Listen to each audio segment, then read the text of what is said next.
Assalamualaikum warahmatullahi wabarakatuh. Rabbi shrah li sadri wa yassir li amri wahlul 'uqdatam min lisani yafqahu qawli. Allahumma sholli ala sayyidina Muhammad wa ala ali sayyidina Muhammad. Terima kasih kepada mahasiswa semua yang telah membuka link yang sudah saya berikan, yaitu link mengenai mata kuliah Statistik Ekonomi dan Bisnis pertemuan ke-6. Nah, pada materi hari ini kita akan membahas tentang distribusi frekuensi. Nah, yang akan kita bahas adalah yang pertama adalah pengertian distribusi frekuensi, kemudian pembentukan distribusi frekuensi dan penyajian grafik frekuensi. Nah, untuk penyajian grafik frekuensi kita sudah bahas pada pertemuan ke-5. Silahkan diingat-ingat kembali materi pada pertemuan ke-5. Nah, yang pertama kita akan bahas adalah pengertian dari distribusi frekuensi. Distribusi frekuensi adalah pengelompokan data ke dalam beberapa kelompok atau kelas yang kemudian dihitung banyaknya data yang masuk dalam setiap kelas. Adapun tujuan dari pengelompokan data ialah untuk memperoleh gambaran yang jelas dan sistematis mengenai suatu peristiwa atau kejadian atau fenomena. Nah, mungkin langsung saja untuk lebih memahaminya kita akan lihat dari segi contoh-contohnya ya. Nah, dalam penyusunan data secara sistematis itu bisa kita lakukan berdasarkan 3. Nah, yang pertama berdasarkan 3 faktor ya. Yang pertama berdasarkan waktu atau yang sering kita sebut dengan data time series. Yang kedua berdasarkan wilayah. Dan yang ketiga adalah berdasarkan keadaan. Nah, berdasarkan waktu atau time series yaitu di mana waktu menjadi dasar utama penyusunannya. Jadi dalam menyusun data tersebut kita mengacu pada sistem waktunya. Nah, contohnya sebagai berikut ya. Berikut ini merupakan nilai ekspor Indonesia kurun waktu 2002 sampai 2014. Nah, kurun waktunya berarti 2002 sampai 2014 ya. Jadi berdasarkan 2002 sampai 2014. Nah, bisa dilihat pada tabelnya ya. Nilai ekspor Indonesia kurun waktu 2002-2014. Nah, ini sumbernya adalah BPS Jakarta 2011-2014, Kementerian Perdagangan 2015. Nah, itu sumbernya. Nah, bisa dilihat ya dari tahun 2002 itu ada 57.158 US dollar. Kemudian di 2014-nya 176.292 US dollar. Nah, satuannya bisa dilihat di dalam kurungnya itu ya yang di atas ya. Nah, jadi dalam kurun waktu tahun 2014 itu nilai ekspor Indonesia 176.292 US dollar. Nah, itu begitu cara membacanya. Kemudian berdasarkan wilayah nih ya yang kedua, di mana wilayah atau daerah menjadi dasar utama penyusunannya. Nah, contohnya adalah nilai ekspor gas Indonesia menurut negara tujuan utama pada tahun 2010 dapat disusun seperti tabel 3.2. Nah, bisa dilihat tabelnya ya. Nilai ekspor gas Indonesia menurut negara tujuan utamanya. Nah, negara tujuannya ada Jepang, Korea Selatan, Cina, Thailand, Filipina, Malaysia, dan lain-lain. Nah, sumbernya BPS Jakarta 2011. Nah, di mana nilai ekspor pada contohnya Jepang ya. Jepang pada 2010 nilai ekspor gas Indonesia di Jepang, negara tujuannya itu Jepang, itu 5.892 US. Singapura ini kayaknya ya, US dolar sama, US dolar juga. Nah, jadi cara membacanya seperti itu. Kemudian yang ketiga berdasarkan keadaan atau frekuensi. Nah, dalam hal ini kondisi fisik atau banyaknya kejadian pada suatu tempat dalam waktu tertentu menjadi dasar utama penyusunannya. Nah, contohnya adalah tabel omset penjualan bulanan dari 42 BPW di Kabupaten Bandung tahun 2014. Nah, ini omset penjualan bulan. Omset penjualannya itu yang paling besar ya di sini ya. Yang paling besar 75 sampai 90 juta rupiah, itu banyaknya BPW 7. Nah, ini dikategorikan ya. Nah, misalkan BPW-nya itu ada 42 yang mendapatkan omset 0 sampai 15 juta rupiah, itu ada 6 BPW. Kemudian yang mendapatkan omset 15 sampai 30 juta rupiah itu ada 2. Berarti di sini yang paling banyak mendapatkan omset penjualan bulanan itu ada 12 ya, ada 12 BPW, yaitu sebanyak 30 sampai 45 juta. Nah, yang paling mendapatkan omset terbanyak itu ada 7 BPW. Nah, jadi seperti itu ya cara membacanya. Nah, merupakan sumbernya adalah data hipotesis. Nah, sekarang kita masuk ke distribusi frekuensi. Klasifikasinya data. Nah, langkah awal dari analisis data adalah mengklasifikasikan data, yaitu memisah-misahkan data berdasarkan sifat-sifat yang dimilikinya. Nah, sifat-sifatnya sebagai berikut. Klasifikasi berdasarkan sifat-sifatnya, kemudian ada klasifikasi berdasarkan bilangan. Jadi nanti dibagi dua ya.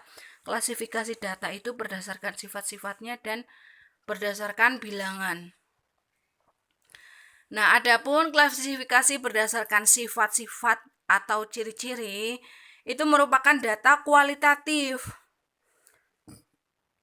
Nah, klasifikasi berdasarkan bilangan itu merupakan data secara kuantitatif. Nah, berdasarkan sifat-sifatnya, misalnya penduduk yang bekerja dan penduduk yang tidak bekerja. Nah, itu kan sifat ya. Penduduk berpendidikan dan tidak berpendidikan itu merupakan sifat-sifat ya. Kemudian klasifikasi berdasarkan bilangan itu misalnya gaji karyawan. Nah, itu kan berarti berupa misalkan 3 juta rupiah per bulan gitu kan. Itu kan masuknya kuantitatif ya. Kuantitatif itu seperti yang kemarin kita pelajari, yaitu berupa angka. Nah, di sini berupa angka. Volume ekspor. Nah, volume ekspor juga misalkan volumenya adalah 12 atau berapa. Nah, itu kan berupa angka. Harga barang dan yang lainnya yang diklasifikasikan ke dalam batas-batas nilai tertentu. Jadi ada nilainya, ada angkanya. Nah, sedangkan klasifikasi berdasarkan sifat-sifat itu berupa sifat atau ciri-ciri penduduk yang bekerja dan penduduk yang tidak bekerja, penduduk berpendidikan dan tidak berpendidikan. Kemudian penduduk yang berkulit putih dan penduduk yang berkulit sawo matang. Nah, misalkan seperti itu kan berdasarkan sifat-sifat ya. Nah, di sini ada 2 macam distribusi frekuensi. Ada distribusi frekuensi numerikal dan distribusi frekuensi. Nah, distribusi frekuensi numerikal adalah distribusi frekuensi yang pembagian kelasnya dinyatakan dalam bentuk angka-angka atau secara kuantitatif. Contohnya adalah upah harian 40 karyawan lepas. Nah, ini contohnya ya.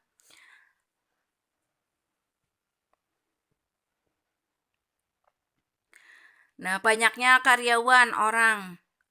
Jadi totalnya itu karyawannya ada 40. Nah, yang mendapatkan upah harian 30 sampai 39.000 rupiah itu ada 5 orang. Ini per hari ya, upah per hari. Nah, yang mendapatkan 90 sampai 100.000 itu ada 5 orang. Nah, yang paling banyak berapa di sini? Yang paling banyak mendapatkan upah atau apa namanya? Upah yang paling banyak 70 sampai 79 itu ada 12 orang. Nah, yang lainnya kan 5 orang, 4 orang, 5 orang, 7 orang, 2 orang, 5 orang.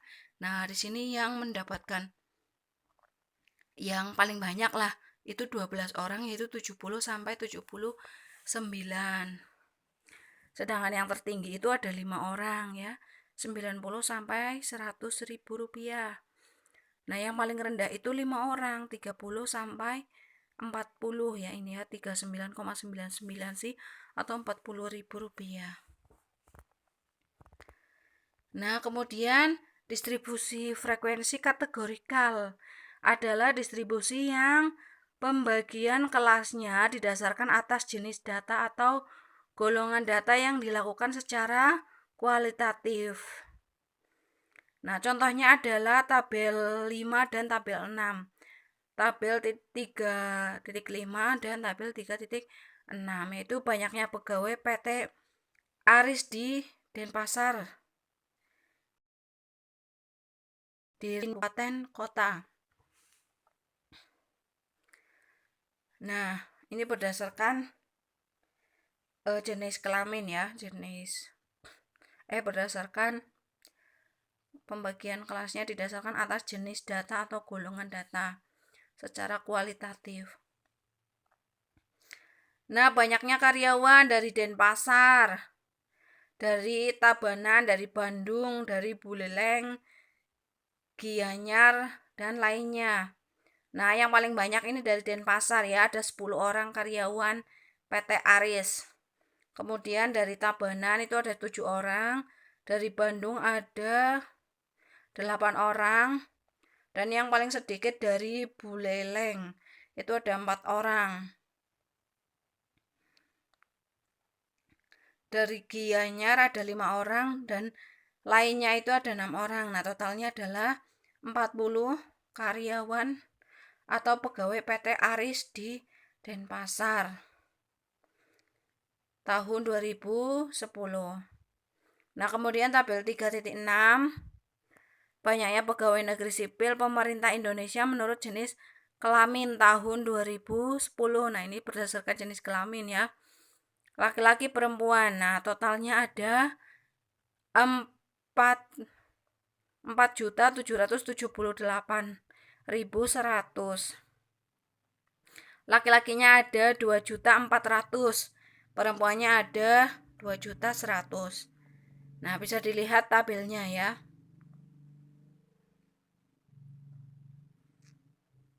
Kemudian bagaimana cara penyusunan distribusi frekuensi numerik?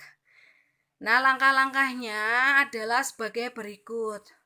Yang pertama, mengumpulkan data. Datanya berupa numerik, berarti nilai ya, nilai atau nomor angka-angka. Nah, mengumpulkan data. Kemudian mengurutkan data dari terkecil ke terbesar atau sebaliknya.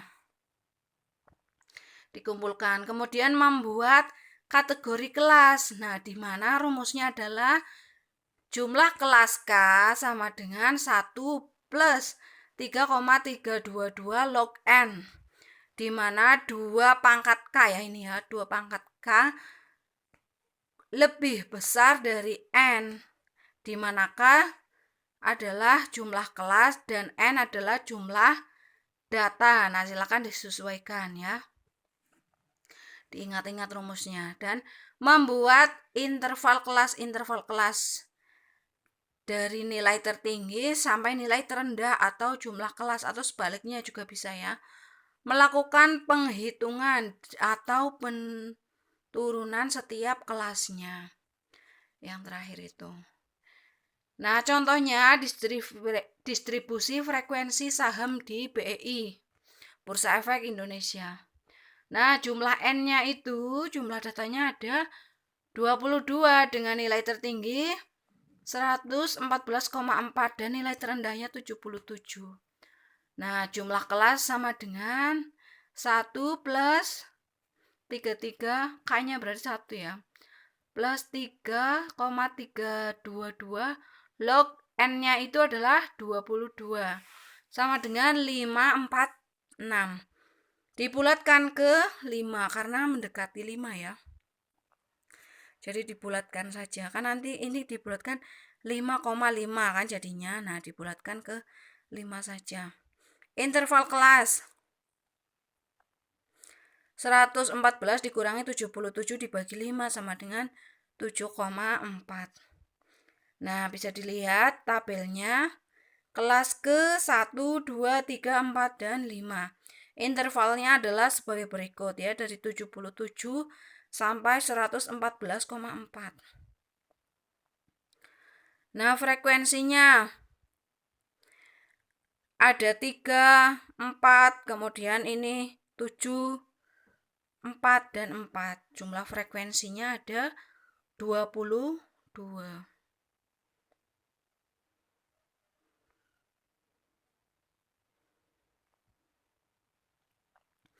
3 tambah 4, 7 tambah 7, 14, 14 tambah 4, 14 tambah 4, 18 tambah 4 lagi 22, betul ya, jumlah frekuensinya ada 22. Kemudian contoh dari distribusi frekuensi relatif. Nah, distribusi frekuensi relatif adalah frekuensi relatif setiap kelas dibandingkan dengan frekuensi totalnya. Nah, ini bisa dilihat ya. Nah, contohnya kelas 1, 2 ini datanya sama seperti yang di atas, akan tetapi kita cari frekuensi relatifnya. 77 intervalnya 77 sampai 114. Nah, dibagi-bagi menjadi 5 kelas ya. Kemudian frekuensi relatifnya nanti dihitung. Nah, keterangannya adalah 3 dibagi 22 dikali 100, 4. Nah, keterangannya berarti nanti menyesuaikan dengan jumlah frekuensinya ya.